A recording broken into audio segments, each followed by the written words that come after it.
Hello everyone and welcome back to my channel, Edmond Mendaros. And for today's quick tutorial, I'm going to show you guys on how to resolve if your touchpad gestures are not working properly on your Windows 10 or Windows 11 computer.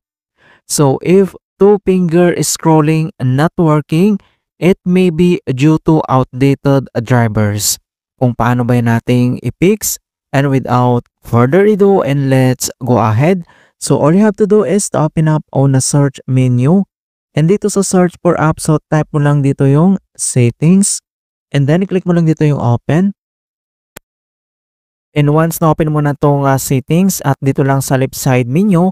And then kailangan mo lang i-select dito yung Bluetooth and device. So click mo lang yan. And dito sa right side, ay scroll down at i-locate natin dito yung touchpad.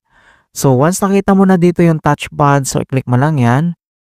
And then dito sa touchpad and under dito sa gestures and interactions, ay select mo lang dito yung scroll and zoom. So i-click mo lang yung arrow na yan dito sa right side. And the next step ay kailangan lang natin enable dito yung drag two fingers to scroll. So check mo lang yung box. So ibig sabihin naka-enable na siya. Okay? And the next step ay ito yung scrolling directions. So may dalawang option dito na pwede natin i-select like down motion scroll up and then yung down motion scroll downs. So by default feels like you're moving the content on the screen kapag click mo dito yung down motion scroll up, and then while down is more to traditional mouse scroll wheel.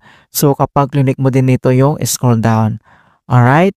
And then after dito and other solution na pwede natin gawin, if these settings are normal and scrolling still doesn't work, consider that the issue might be with your driver. Kung paano ba yan natin i-fix? So ang next solution na pwede natin gawin is to roll back driver. So all you have to do is to right click on a start menu and select mo lang dito yung device manager.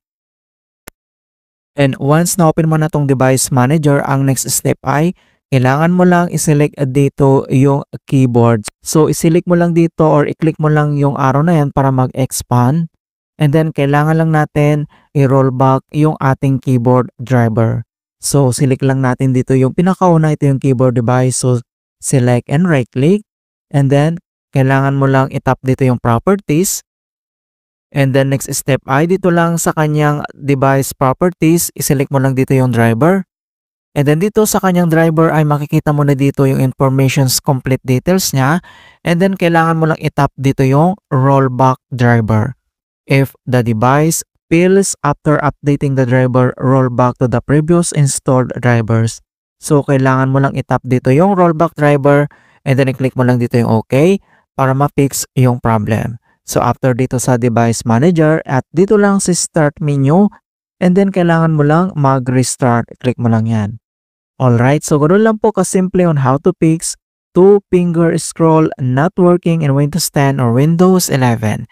And please don't forget to like this video, subscribe to my channel for more quality content. Thank you guys and see you in my next tutorial.